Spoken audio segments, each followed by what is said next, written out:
Hi అండి. Lupin share గురించి మాట్లాడదాం. Lupin it is a pharmaceutical company అండి. ప్రజెంట్ అయితే ఫార్మా స్టాక్స్ కొంచెం స్లోగా డౌన్ నడుస్తున్నాయి. సో ఈ ట్రంప్ గారి టారిఫ్ వార్ వల్ల కొంచెం ఫార్మా సెక్టార్ ఎఫెక్ట్ అయింది. సో ప్రజెంట్ అయితే మంచి బయింగ్ లెవెల్స్లోకి వస్తున్నాయి ఫార్మా స్టాక్ అంతా కూడా.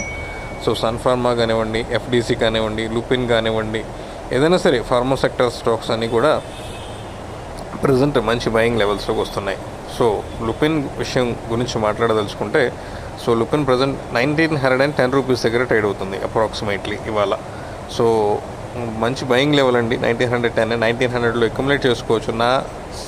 నా ప్రకారం అయితే సపోర్ట్ లెవెల్ 1880 రూపీస్. ఇక్కడైతే మీరు ఒక 40% వరకు మీరు అక్యుములేట్ చేసుకోవచ్చు. రిమైనింగ్ అనేది 2000 క్రాస్ అయితే నెక్స్ట్ రిమైనింగ్ అనేది అక్యుములేట్ చేసుకోవడం బెటర్ అండి. 1880 it is the best level అండి. బట్ ఈవెన్ 1900లో కూడా మీరు అక్యుములేట్ చేసుకునే వాళ్ళు అక్యుములేట్ చేసుకుంటే మంచి ప్రాఫిట్స్ అనేది గెయిన్ చేయొచ్చు. సో ప్రజెంట్ అండి లుపిన్ అనేది మంచి బయింగ్ లెవెల్స్లో ఉంది. మంచి ఫ్యూచర్ ఉంది. ఫార్మా సెక్టర్ ఎప్పటికైనా మంచి పాజిటివ్ మూమెంటమే వస్తుంది, నో డౌట్ అందులో. ఈవెన్ టెలికామ్ సెక్టార్లో కూడా ఎయిర్టెల్ అనేది ప్రజెంట్ మంచి భూమిలో ఉంది. సో అలానే ఫార్మా సెక్టార్లో కూడా ఈ సన్ ఫార్మా కానివ్వండి, లుపిన్ కానివ్వండి, ఎఫ్డీసీ కానివ్వండి, ఇవి మంచి పాజిటివ్ మూమెంటం ఇవ్వడానికి ఫ్యూచర్లో ఛాన్సెస్ ఉన్నాయి.